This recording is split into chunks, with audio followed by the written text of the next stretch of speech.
All right, welcome back to the Success, Money, and Marriage podcast. I'm Steve Siebold. And I'm Dawn Siebold. And today we're going to be talking about I'm a professional speaker. I do this for a living. I talk for a living. Cut. Here's the big thing. We're going to be talking about how to fight fair in business when your partner's together in business, so it doesn't bleed over into your relationship when you close down for the night. Thoughts about that to kick off, Dawn? What do you mean by close down for the night? Does that mean I've heard people actually close the doors and then they go home. They actually have a home and they go home. Oh, and they it's close down for the night. Okay. Yeah, I thought it sounds great. We've never done it. No. When you said great. before you close down for the night, I thought you meant before we fall asleep.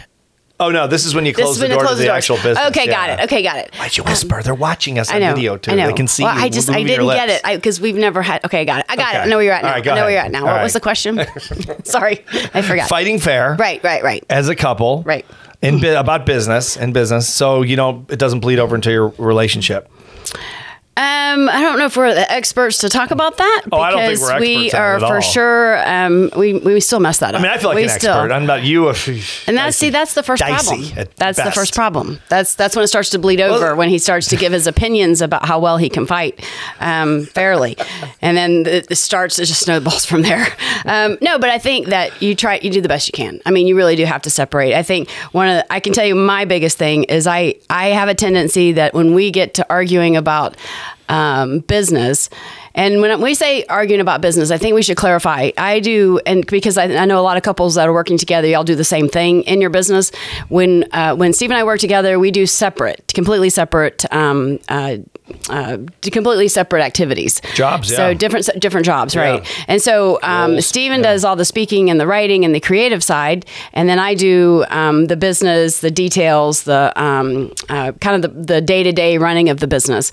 And so we often will, Steve will ask me to critique a piece or an article, or I listen to a speech, and I will give him advice, or I'll give him my opinion, and then I solely leave it up to him to make the decision on whether he's going to change that article or change the speech. And whatever he decides, that's the decision. We don't cross over. And he does the same thing. I mean, something will happen in the day-to-day of my job description, and I'll ask for his opinion. He'll give me his opinion. At the end of the day, he leaves it up to me, and we trust each other that my decision is going to be made. I will take into consideration what he says, but at the end of the day, it's my decision. And so when we get into arguments is when we start crossing over those lanes. And I think that's what you have to be careful of. We're very good at staying in our lanes for the most part, but I think it's when we cross over in the lanes that we just totally disagree. If I totally disagree with something he's doing, and I have totally disagreed with several parts of books that he's written, and those have been heated conversations. And you've been totally wrong about those disagreements, but just for the record. Okay, so maybe we should see how many. I don't think we should go there. Yeah, you want to see? Not in the show. Are you sure? Not in the show. I'm positive. Yeah, I don't want to go there. Let's talk about the books I strongly disagreed No, let's not do that and now. what our income was on those books and how much time we lost. Okay, we're going to have to edit this show. No. So, I mean, if we went back and you would see that the ones I disagreed with are least popular. Oh, that stings. That is below the belt. You're not fighting fair right off the bat. All right, fine. Go ahead. No, but I think that's important for people to stay in their lane. I mean, I think couples stay in your lane, and then it's when they start to cross over that's when we get into the conversations. And I'll tell you that my very first thing that I do, and I know I do it, and when you do it and you still do it, because you're in the heat of the frustration of you not understanding me. Right. I pull up past events. Yeah. And you can't do that. That's when you're blending, in my opinion. That's unfair fighting. That's unfair fighting. In the context of business, I think. Right. That's unfair Although fighting. It's probably not good as a relationship. I don't think it's good either way, but my first go-to is to back up that I was right this time and this time and this time. Yeah, right, yeah. And I keep bringing up past situations where... You get on a PowerPoint slide, actually. It's a presentation she shows me. Look at it. Going back 37 years, slide number 1. Oh, yeah. Let's look at all these times back to when Reagan was president. Yeah, because first term. Well, your standard answer is, I don't think so. And I'm like, really? Really? You forgot that? I mean... Roll tape. Roll tape. Yeah. But I think that, first identify identifying where you're jumping to. Like when we get in that fight and I start bleeding it and I know I'm hurting his feelings and I'm not necessarily not trying to hurt his feelings, then I know and I don't want to do that. I mean, ultimately, it's not my point to hurt your feelings.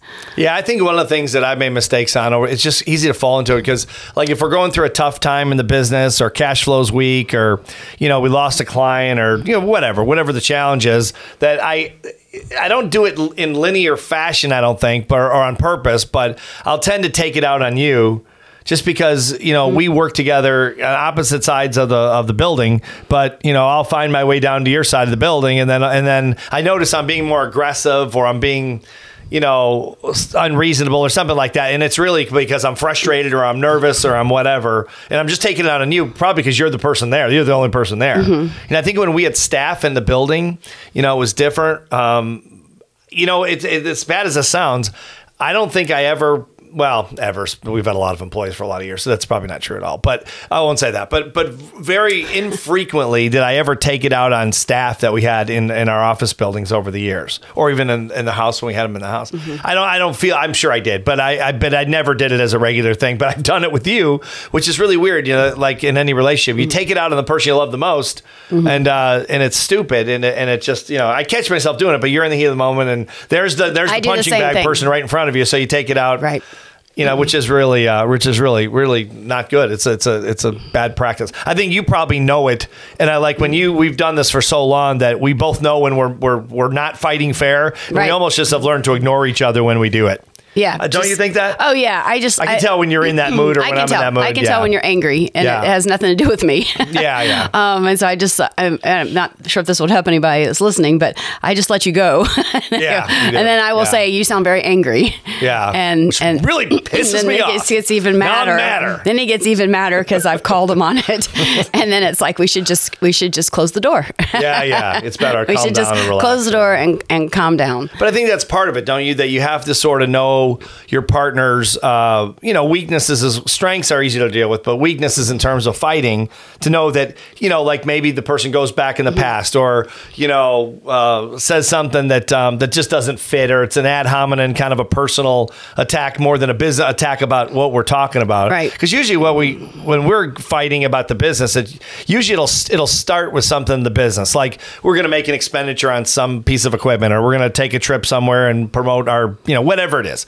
And then all of a sudden, if we don't agree, we're bringing in other things besides. Suddenly, we're not talking about the same thing. Everything from the dogs to the kitchen sink. Yeah, exactly. The whole thing is bad now. Yeah, right. Yeah. It's awful. I think you have to know that. I think it takes knowing each other and then trying to be patient, but then also trying to work on it so we don't individually do that to each other. Wouldn't you say?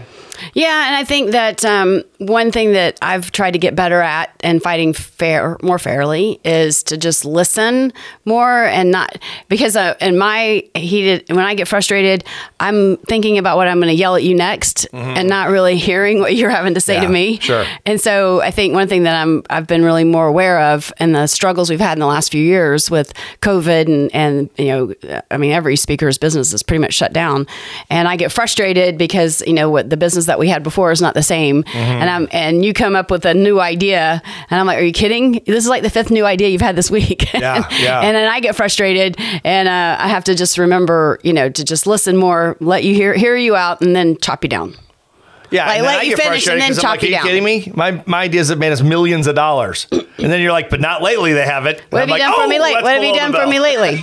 What idea has worked lately? Exactly. Give me one. Just give me. How many different podcasts? How many different podcasts have we shot over the summer? There's no pointing in podcasting. Hunter can tell you. No pointing. Don't bring Hunter into it. Don't be looking for support from our producer. All right, so you have that's unfair fighting right there. You just showed the audience. I did. Unfair fighting. Oh, it was an example. The support of It was an example. It was an example. It's an example. I see. It was an example of unfair fighting. Pulling Hunter into our argument is perfect. Looking for support. This is. I guess this is an example of we have not mastered this.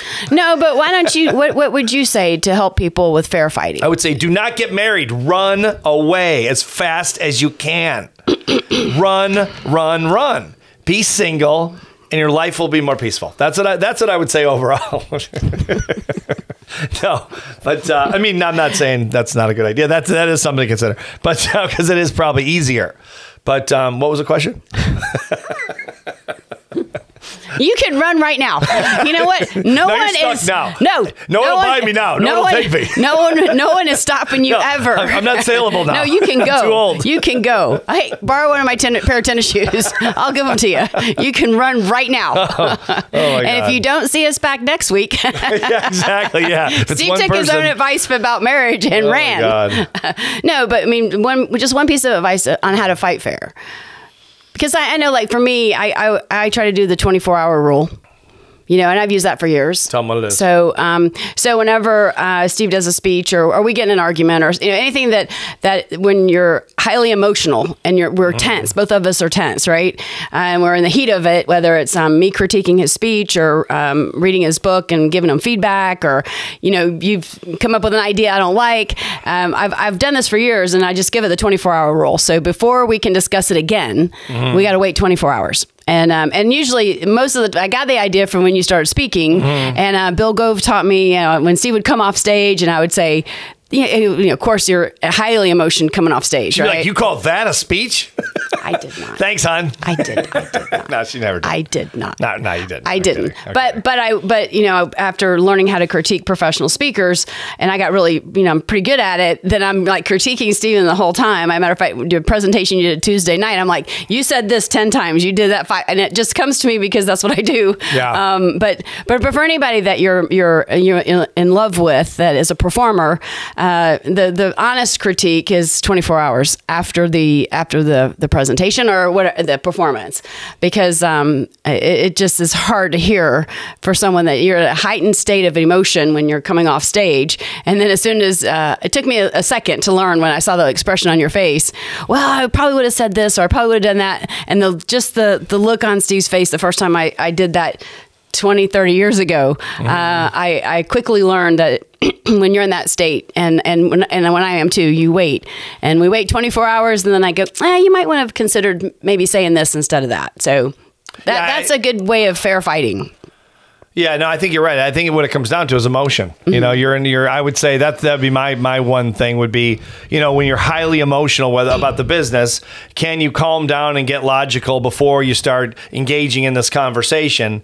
Because, just a quick example would be like just in the last couple of years where our cash flow has been the worst it's been since we started the business, years ago, because, we've had a lot of successes, luckily, and we've had some, really good luck and all that.